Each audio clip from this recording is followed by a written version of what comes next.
Okay, remember we used that strategy of writing what's happening between those two numbers. So if we went from 5 to 10, what did I have to do to 5 to get to 10? I had to plus this many. I'm a 3-4 teacher. I teach 3 days a week. For my first few years out, I think it's been a really good stepping stone. Okay, so we're aiming for the 3 stars. That's what we always do. We aim to do our best work. It's a smaller summative task because we've been looking at patterns for 2 weeks and finding out whether kids can create, continue and explain patterns in mathematics. Do you need to add? I don't have 0 on here, but how many do you add? 1. Okay, so just write a little +1 there so we remember that. We teach all the subject areas in years 3 and 4 and it's a team teaching situation. I see my role as a mentor in helping Leeson to ensure that what we do is consistent. Good, keep going. So this class will need to head off in about 6 minutes. Sometimes we are separate in what we're assessing and then we come together to review the results of what we've assessed, and other times we will come up with the assessment task together. But we always come together to look at the results and give feedback to the kids and record it.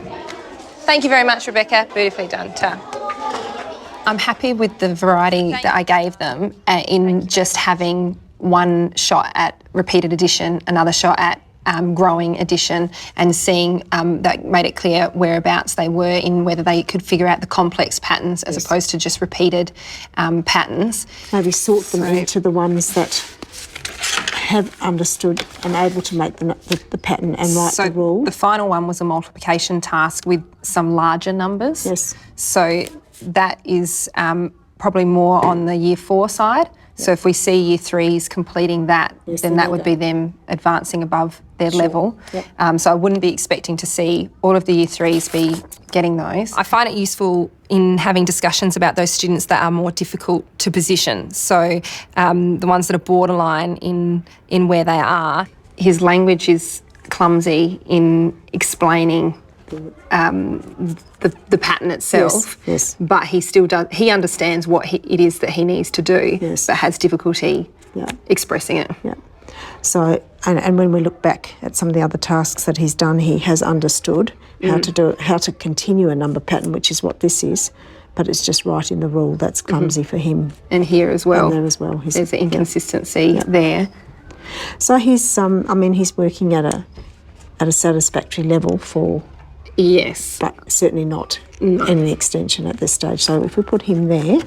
Quite often there might be a particular task which the other teacher has done and they've witnessed something or seen something that will help to push them one way or the other, or vice versa, I might have. And so in coming together, there might just be one thing or 2 things that then think, okay, well then I think that they might be there. She's not seeing the multiplication side of this.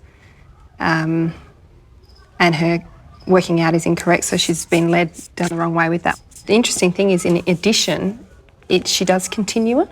Yes.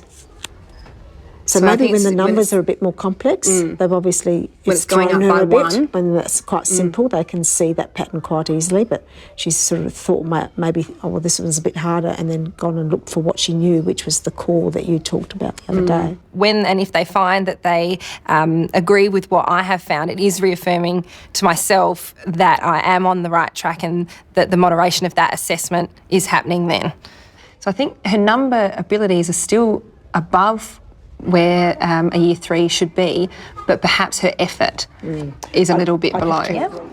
It's our varying opinions that come together to make a more consistent assessment. So I think it's coming together and layering that, we're able to come up with a very fair assessment.